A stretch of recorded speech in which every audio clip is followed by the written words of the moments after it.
a healthy soil is most obviously the base of everything, and that will facilitate the 100 different crops that we have growing throughout the year. It's not 100 right now, it's like throughout a year.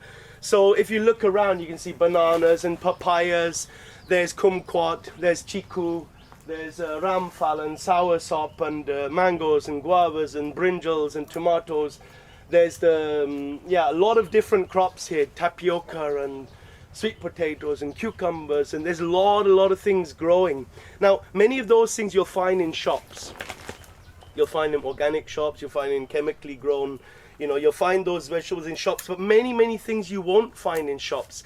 And it's those things that we've really focused on, and something that grows easily, something that possibly grows wild, that grows in everybody's garden in Auroville, that's accessible, that's free almost, So I want to show you examples of those crops. So the first one is, well, it's right here, but just the leaves are really small.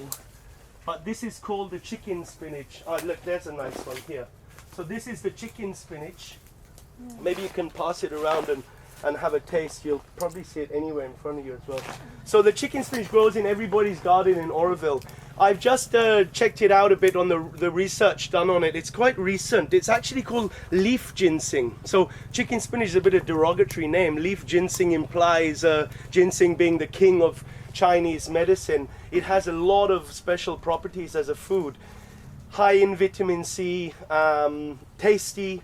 We use it in green smoothies. People come from all over, and especially, I know, people from Bombay, they're like, we saw that on Instagram, we want it, And if you could say that if making money is the litmus traditionally of success, as I said, we have a lot of profits that we're looking for. But if an economic profit is a litmus of success, that thing has made a lot of money in this farm. We put it every day in the salad. We put it in all the pestos, the green chutneys. We have a vegan, sugar-free ice cream we make with it, a green ice cream. So this little plant that grows like this, look, this is how you plant it. You just like make a little hole, put it in, and close it. It's as simple as that. So if that grows in everybody's garden in Auroville, and this isn't a critique to anybody in particular, why is it that an intentional community where we're very intelligent people, why is it we don't use it? Maybe 1% of Auroville uses it. It's because we lost our relationship with our food from the land. Our relationship with food is from a shop, it's with a coin. And to rebuild this bridge, it takes some time. It takes energy, it takes bringing people together, it takes education, it takes festivals, it takes projects, it takes going into schools, it takes workshops, a lot of different things. So this is what we're doing in Auroville, demonstrating that one thing. For me, if we could get that on everyone's plate in Auroville a couple of times a week, there would be a change in consciousness. Now imagine the green papaya. The green papaya being eaten a few times a week in Auroville by everybody. Think of the money saved, because this is just growing here. If you bring a potato from Uti, it has something called an ecological cost. Now, I'm not fanatic, I also eat potatoes sometimes, but people should know, and people don't know. But a potato has an ecological cost. That means a lorry was built to bring a potato from there to here. So it means a factory for the metal, a factory for the paint, for the rubber, a factory for the this and that, and the mafia of the petroleum industry.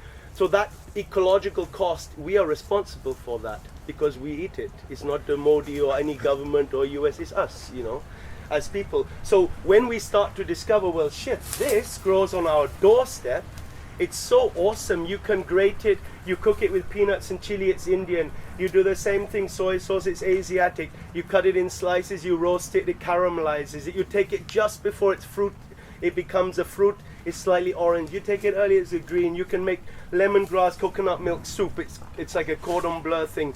You can put it in Thai salads, endless variations. You can then put it back in a mixie and have it in a chutney, with different herbs or with the green chicken spinach. You can do so many things with it. Again, probably 1% of Auroville uses it. People don't know.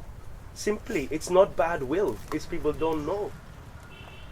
Well-being, is everyone wants to be well. I don't see how we'll be well if we don't have a healthy relationship with where our food comes from. And it's not difficult for us. It's just some backtracking, we have to go and rediscover something that's inherent in us. I think everything I say makes sense to everybody. It's like, okay, so how do we start? That's where we have to be at. Let's start and get that communication out there to each other. So that needs something out of the box. People aren't changing that quickly. Like, I feel like I'm a musician, so I'm with a label in Mumbai, Blue Frog, and we've been in US and Glastonbury, and we've done a whole bunch of stuff. Music's very important to me, and it's not just like a passion or a hobby or something I do as well. It's integral to this permaculture. If we can't bring people together with a joy in a celebration around this subject, we can't effect a change. People don't change because you should eat chicken spinach and you should be eating chicken. They don't change for that. They change because we wake up, and we wake up because we get a lot of inputs from energy from each other. So these festivals we run, for me, they're like really important. I watched a video recently called The Secret Life of Plants, and they put electrodes on the leaves, and they put that leaves to a polygraph machine. And there's a little pulse that comes. This great scientist, Chandra Bose, he showed it many years ago. And there's a little signal that comes out from the leaf. It's some electronic pulse, I don't know what you call it, something there. I think it comes from a rock as well, that he showed, And then this was being filmed in a room. And in the next room, there was a timer with some shrimps in it. And after a few minutes, the timer tipped and the shrimps fell in the boiling water and the shrimps died. As soon as that happened, both isolated rooms, no one there, all like automized. As soon as the shrimps fell in the boiling water, the polygraph went berserk. The plant is conscious of the death of the fish. How is that? There's those questions we have to ask. What is this life? What are we? What's our meaning on this? Like, we don't know.